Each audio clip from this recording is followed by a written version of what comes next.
মূল বিষয়টা হচ্ছে ভারত ওই যে বিহারের ইলেকশন এবং তার আভ্যন্তরীণ রাজনৈতিক যে ডিসঅ্যাডভান্টেজ আছে ওইটাকে ওভারকাম করার চেষ্টা করছে এবং ওইখানে তারা একটা ভাইব ক্রিয়েট করার চেষ্টা করছে যেটা হিন্দুত্ববাদ যেটা বলে সত্যিকার অর্থে যে ভারতবর্ষ হিন্দুদের জন্য হয় তোমরা হিন্দু হয়ে যাবা নাহলে তোমরা এই দেশে থাকবা না। এটাই হচ্ছে তাদের উদ্দেশ্য এবং তাদের আপনি দেখেন পাকিস্তানে যে আক্রমণ করছে মসজিদ, কিন্তু সত্যিকার অর্থে আমরা যখন মিলিটারিতে ট্রেনিং করি যে কোনো দেশের মিলিটারিতে এবং ভারতেও এটা ট্রেনিংয়ের অংশ, আমরা যখন কোথাও আক্রমণ করি তা আমাদের আক্রমণের নীতি হচ্ছে শত্রুর সৈন্যকে তাদের মিলিটারি অবস্থানকে আক্রমণ করতে হবে, ডিফেন্সিভ টার্গেট হইতে হবে। নিষেধাজ্ঞার মধ্যে আছে ধর্মীয় উপাসনাগার, সেটা যারই হোক, মানে ভারত মসজিদ আক্রমণ করবে, পাকিস্তান মন্দির আক্রমণ করবে এটা না। ভারতও কোনো মসজিদ মন্দির গির্জা আক্রমণ করবে না, পাকিস্তানও কোনো মসজিদ মন্দির গির্জা আক্রমণ করবে না। এটা কিন্তু আমাদের নিষেধাজ্ঞার মধ্যে, জেনেভা কনভেনশনে এগুলো নিষেধ আছে যে লোকালয় বা পাবলিক এরিয়ার মধ্যে এই আক্রমণ করা যাবে না, জানমালের ক্ষতি যেন না হয়। পুশ ইন যেটার চেষ্টা হচ্ছে, এই যে বললাম যে আস্তে ধীরে আপনি দেখেন ওটাও কিন্তু আমাদের চিকেন নেক এরিয়া, ভারতের চিকেন নেক এরিয়া। আর খাগড়াছড়ি যেটা হচ্ছে সেটা হচ্ছে আপনার বাংলাদেশের চিকেন নেক যেটাকে বলে আপনার ওই যে আপনার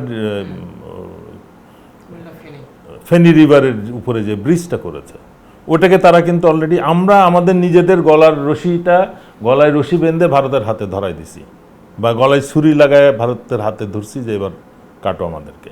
এই ব্রিজটা আমাদের ঠিক ওই ধরনের কিছু একটা হয়েছে যেটা অ্যাবসলিউটলি সুইসাইডাল। কোনো বিবেকবান জাতি, কোনো স্বাধীন জাতি, আমরা সত্যিকার অর্থে তো মীর জাফরের জাত, এটা আর একটা প্রমাণ যে আমরা এই ফেনীতে একটা ব্রিজ করতে দিয়েছি এবং ফেনীর ঠিক অদূরে 900 একর জমি ভারতকে দান করেছি ইপিজেডের নামে, যেখানে শুধু ভারতীয় শ্রমিক কাজ করবে। এটা পৃথিবীর কোথাও আছে বলে আমার জানা নাই। আমি ইপিজেড করি যে আমার জনগণের কর্মসংস্থান হবে, আমার দেশে ইন্ডাস্ট্রি হবে, আমার দেশের থেকে এক্সপোর্ট হবে, কিন্তু ওইখানে ভারতের এসইজেডের মধ্যে ভারতীয় কর্মী কাজ করে। তার মানে আমি এটা ধরে নিচ্ছি যে ওই ফেনী ব্রিজের প্রোটেকশনের জন্য একটা ট্রুপস কনসেন্ট্রেশন ওখানে হয়তো তারা প্ল্যান করেছিল। তারা হয়তো সিভিল কাপড়ে ঘুরবে, কিন্তু মূল উদ্দেশ্য থাকবে ক্রাইসিসের সময় তারা অস্ত্র ধরে ওই ব্রিজটাকে প্রোটেক্ট করবে বা ওইটাকে কন্ট্রোলে নিয়ে নেবে। তো সেই পরিস্থিতিতে ওইখানে তারা কিন্তু আমাদেরকে ইরিটেট করছে। আর করছে আপনার যেটা ওই উত্তরে যেটা করছে রৌমারী এলাকা, ওখানেও কিন্তু তারা পুশিং করতেছে টোটালি একটা বোগাস ইয়ে।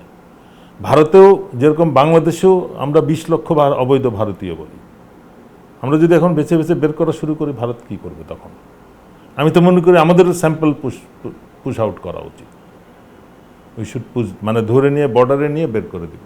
অনেক বহুত ঢাকা শহরে অনেক পাওয়া যাবে যারা পাসপোর্ট নিয়ে আসছে, এক্সপায়ার করে গেছে, এখানে দিব্যি চাকরি বাকরি করতেছে।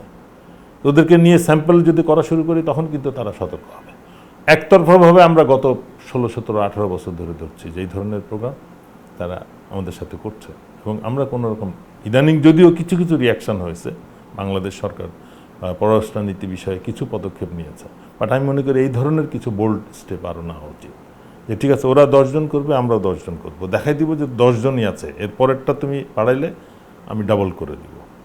তুমি 10 জন করলে আমি 20 জন তোমার পুশব্যাক করবো এবং তাদের পাসপোর্ট হাতে দিয়ে বের করব। ওদের তো সব পাসপোর্ট ছিল এখানে কোনো না কোনোভাবে আছে। সেই জিনিসগুলো আমার মনে এখন করার সময় আসছে এবং এইটাও করার আমি প্রাথমিক লক্ষণ হচ্ছে আমি যেটা বললাম থ্রেটটা আমাদের, ওদের চিকেন নেক এবং আমাদের যে উইকনেস ফেনী ব্রিজ, এই দুইটা জায়গায় তারা ইরিটেট করছে। আমার জানা মতো ওখানে তারা একটা ফেনীর কাছাকাছি একটা এয়ারবেস করেছে এবং তাদের চিকেন নেকের ওই এলাকাতেও তারা এয়ারবেজের যথেষ্ট কনসেন্ট্রেশন করছে।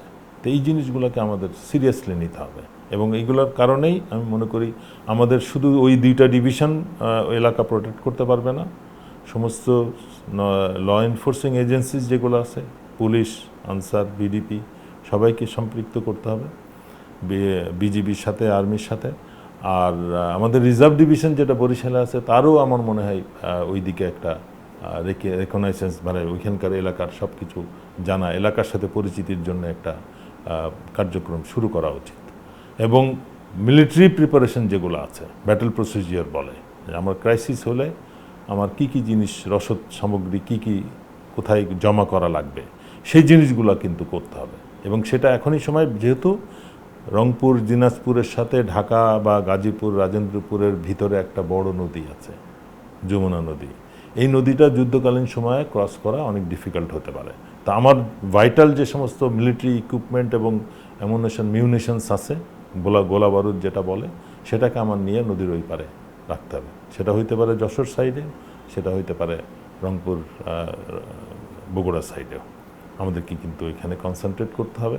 আর অবশ্যই কোনো ফ্রন্টই আমাদের, আনফর্চুনেটলি আমরা একই দেশকে পেয়েছি তিন দিকে, বিরাট একটা জায়গা। আমাদের অনেক দেশ আছে তার বাউন্ডারিতে 3-4টা দেশ থাকে, যে কোনো একটা দেশের থেকে কনফ্লিক্ট শুরু হলে খুব অল্প একটা এলাকা সম্পৃক্ত হয়।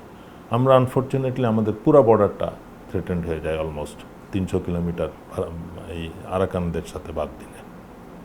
তো আমাদের জন্য আমি মনে করি এটা একটা বড় রিস্কের বিষয় এবং এটা সিরিয়াসলি বিবেচনার বিষয়।